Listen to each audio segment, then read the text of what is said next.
எடுத்து காட்டுது. சடங்கு அப்படின்னா ஒரு முக்கிய நிகழ்ச்சி அப்படின்னு பொருள்படுது. பஞ்ச நித்திய கர்மங்கள், அதாவது 5 முக்கிய கடமைகள், அதில் ஒன்று தான் சம்ஸ்காரம். சம்ஸ்காரம் அப்படின்னா முறைப்படுத்துதல் அல்லது தயார்படுத்துதல் அப்படின்னு பொருள்படும். நம்மளுடைய தர்மசாஸ்திர நூல்களில் ஒன்றான கிரிய சூத்திர நூலில் 16 புற சடங்குகள் பற்றி விவரிக்கப்படுது.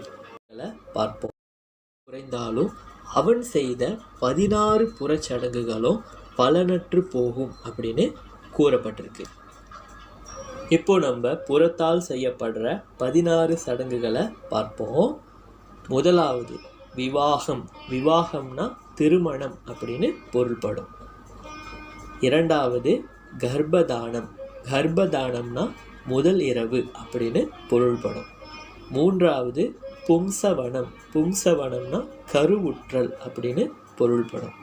நான்காவது சீமந்தம். சீமந்தம்னா வளைகாப்பு அப்படின்னு பொருள்படும். ஐந்தாவது ஜாதகர்மன். ஜாதகர்மன்னா குழந்தை பிறந்த சடங்கு. ஆறாவது நாமகரணம். நாமகரணம்னா குழந்தைக்கு பெயர் சூட்டும் சடங்கு. ஏழாவது நிஷ்கிரமாணம். நிஷ்கிரமாணம்னா குழந்தையை முதலில் வெளியிடத்துக்கு அழைத்து செல்லுதல். எட்டாவது அன்னப்பிரசானம். அன்னப்பிரசானம்னா குழந்தைக்கு முதல் சோறு ஊட்டுதல். ஒன்பதாவது சூடாகரணம். சூடாகரணம்னா குழந்தைக்கு தலைமுடி நீக்குதல். பத்தாவது கர்ணவேதம். கர்ணவேதம்னா குழந்தைக்கு காது குத்துதல். 11வது வித்யாரம்பம். வித்யாரம்பம்னா கல்வி ஆரம்பம். 12வது உபநயனம். உபநயனம்னா பாடசாலையில் சேர்த்தல். 13வது வேதாரம்பம். வேதாரம்பம்னா வேதங்களை கற்கத் தொடங்குதல். 14வது கேஷாந்தம். கேஷாந்தம்னா பருவமடைந்த சடங்கு. 15வது சமாவர்த்தனம். சமாவர்த்தனம்னா பட்டம் பெறுதல். 16வது இறுதி சடங்கு, அதுதான் அந்தயஷ்டி. இவ்வாறு 16 சடங்குகள் தர்மசூத்திரங்களில் கூறப்பட்டிருக்கு. இப்போது நம்ம அந்த 16 சடங்குகளையும் ஒவ்வொரு சடங்குகளாக அதனுடைய விளக்கங்களை சுருக்கமாக பார்க்கலாம். ஒன்றாவது விவாகம், திருமணம். ஆணும் பெண்ணும் குழந்தை சொல்லப்படுது. இரண்டாவது கர்ப்பதானம், அதாவது முதல் இரவு திருமணமான. மூன்றாவது பும்சவனம், கருவுற்றல். கருவுற்ற மனைவி தாய் ஸ்தானத்தை அடைகிறாள். எனவே கணவன் அவளை தாயை போல பராமரித்து பணிவிடை செய்ய வேண்டும். இதுதான் பும்சவனம். ஒரு கணவன் அந்த மனைவியுடைய மனம் நோகும்படி ஒரு வார்த்தை கூட பேசாம விரதம் மேற்கொள்ளணும் அப்படின்னு சொல்லப்படுது. இதை பற்றி பிரார்த்தனை மேற்கொள்ள வேண்டும் அப்படியும் சொல்லப்படுது. தன் மனைவி குழந்தையை நலமாக பெற்றெடுக்கும் வர கணவன் சொல்லப்படுது. நான்காவது சீமந்தம் அப்படின்னு சொல்லப்படுற வளைகாப்பு. கருவுற்ற பெண் எந்த ஒரு சிரமமும் இல்லாமல் மன மகிழ்ச்சியுடன் குழந்தையை பெற்றெடுப்பதற்காக மேற்கொள்ளப்படும் முக்கியமான சடங்கு தான் வளைகாப்பு. பெரும்பாலும் 8வது அல்லது 9வது மாதத்தில் இந்த சடங்கு மேற்கொள்ளப்படுது. கர்ப்பமாக. இதுதான் சீமந்தம் சடங்குடைய அர்த்தம். அடுத்தது 5வது ஜாதகர்மன், குழந்தை பிறந்ததை கொண்டாடும் சடங்கு. இந்து தர்மத்தை பொறுத்தவரை ஒருவன் 2 முறை பிறக்கிறான். முதல்ல தாயின் கருவறையில் தோன்றி பிறக்கிறான். இரண்டாவது கல்வியை தொடங்கும் பொழுது மறுபடியும் பிறக்கிறான்.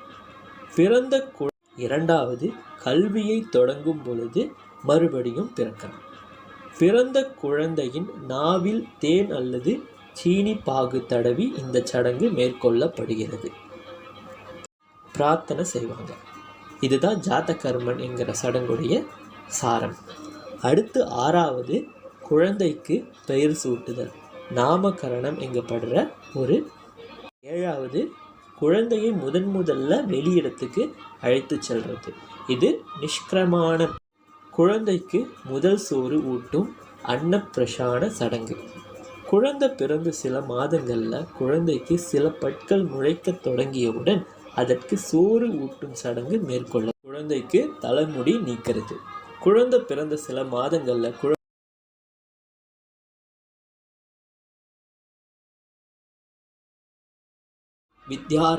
வித்யாரம்பம்னா கல்வி ஆரம்பம். குழந்தை அதன் பிறகு அடிப்படையான எழுப்பினர்கள் மூத்தவர்கள் யாராவது குழந்தையோட கையை பிடித்து ஆ என்ற ஒரு சொல்ல 12வது உபநயனம்னா பாடசாலையில் சேர்த்தல் அப்படின்னு நம்ம பொருள் கொள்ளலாம். கூடிய ஆசிரியர் ஒரு தாய்க்கு தந்தைக்கு சமமாக கூறப்படுறாங்க. அடுத்தபடியாக 13வது சடங்கு வேதாரம்பம். வேதங்களை கற்க தொடங்குறது.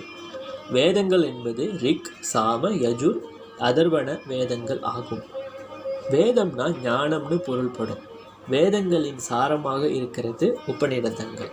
உபநிடதங்களுடைய சாரமாக இருக்கிறது திருக்குறள், திருமுறை, திவ்ய பிரபந்தம். தேவையான வித்தைகளை அதாவது தொழில் திறன்களை கற்றதோடு விட்டுவிடாமல் அவன் வேதங்களையும் அதாவது ஞானத்தையும் கற்க வேண்டும். திருக்குறள், திருமுறை, திவ்ய பிரபந்தம் போன்ற நூல்களும் நமக்கு நல்லறிவை தரும் பக்தி நூல்கள். திருக்குறள் நம்மளுடைய தர்மசாஸ்திரம். இதை நம்ம வாழ்க்கையில் கண்டிப்பாக கற்றுக்கொண்டு அதன்படி நடந்து கொள்வதன் மூலம் நல்லொழுக்கத்தையும் நல்லறிவையும் வளர்த்து கொள்ளலாம். அடுத்து 14வது கேஷாந்தம்னு சொல்லப்படுற பருவமடைந்த சடங்கு. ஆரம்ப காலத்தில் ஆண்களும் பெண்களும் பருவமடைந்தவுடன் கேஷாந்தம் அல்லது ரிது சுத்தி அப்படிங்கிற சடங்கு மேற்கொள்ளப்பட்டுச்சு. பருவ வயதை பெரும்பாலும் 16 வயது அடைந்த ஆணின் சிகை மற்றும் முகத்தில் உள்ள முடிகள் மழிக்கப்படும். பிறகு நீராடி விட்டு பாரம்பரிய உடை அணிந்து கொண்டு இனி அவனுக்கு உண்டாகும் பாலுணர்வு ஆசைகளை எப்போதும் கட்டுப்பாடுடன் வைத்திருக்க வேண்டும் அப்படின்னு சொல்கிறாங்க. திருமணம் ஆகிற வரைக்கும் இந்த விரதத்தை பருவமடைந்த பெண்களும் நீராடி விட்டு பாரம்பரிய உடைகளை அணிந்து கொண்டு விரதம் மேற்கொள்கிறாங்க. திருமணம் ஆகிற வரைக்கும் இந்த விரதத்தை மேற்கொள்ளணும் அப்படின்னு பண்டைய காலத்தில் ஒரு எளிமையான சடங்காக இது மேற்கொள்ளப்பட்டுச்சு. ஆனால் இப்போது ஆண்களுக்கு மேற்கொள்ளப்படுவது மிகவும் அரிதாக இருக்குது. பெண்களுக்கு மிகவும் பெரிதாகவும் ஆடம்பரமாகவும் செய்கிறாங்க. காலப்போக்கில் இந்த சடங்கு பெண்களுக்கு பூப்புனித நீராட்டு விழா அப்படின்னு அழைக்கப்படுது. அடுத்தது 15வது பட்டம் பெறும் சடங்கு. இது சமாவர்த்தனம்னு சொல்லப்படுது. உயர்நிலை கல்வியில் தேர்ச்சி அடைந்து பட்டம் பெறுவது கூட ஒரு சடங்காக கருதப்படும் எஷ்டி கர்மா அப்படின்னு சொல்லப்படுது. அவனுடைய உடலுக்கு அவனுடைய நண்பர்கள், சொந்த பந்தங்கள், தெரிந்தவர்கள் இவர்கள் எல்லாம் மேற்கொள்ளும் இறுதி மரியாதை தான் இந்த அந்தயஷ்டி கர்மா.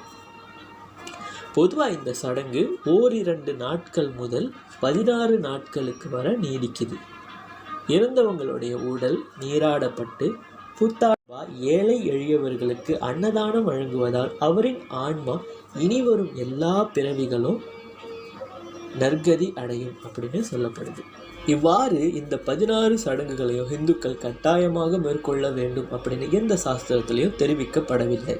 மாறாக நான் முன்னதாகவே கூறின மாதிரி அந்த 8 அகச்சடங்குகளையும் தான் கண்டிப்பாக மேற்கொள்ளணும் அப்படின்னு சொல்லப்பட்டிருக்கு. புற சடங்குகளின் உண்மையான அர்த்தங்களை உணர்ந்து அகச்சடங்குகளையும் கடைபிடித்து எளிமையான முறையில் தானம் மற்றும் தர்மத்துக்கு முக்கியத்துவம் கொடுத்து மேற்கொள்ளப்படுற சடங்கு தான் சால சிறப்புடையது அப்படின்னு சொல்லப்பட்டிருக்கு. இந்த 16 புற சடங்குகளில் 5வது எவன் ஒருவன் புற சடங்குகளை மட்டுமே மேற்கொண்டு 8 அகச்சடங்குகளையும் மேற்கொள்ளாமல் இருக்கிறானோ அவன் இறைவனோடு ஒன்றாக கலப்பதில்லை. அவன் மேற்கொண்ட புற சடங்குகள் எல்லாமே அர்த்தமற்று போகின்றன. ஒரு சில புற சடங்குகளை மட்டுமே மேற்கொண்டிருந்தாலும் 8 அகச்சடங்குகளையும் மேற்கொண்டிருப்பவன் நிச்சயமாக இறைவனோடு சேருகிறான்.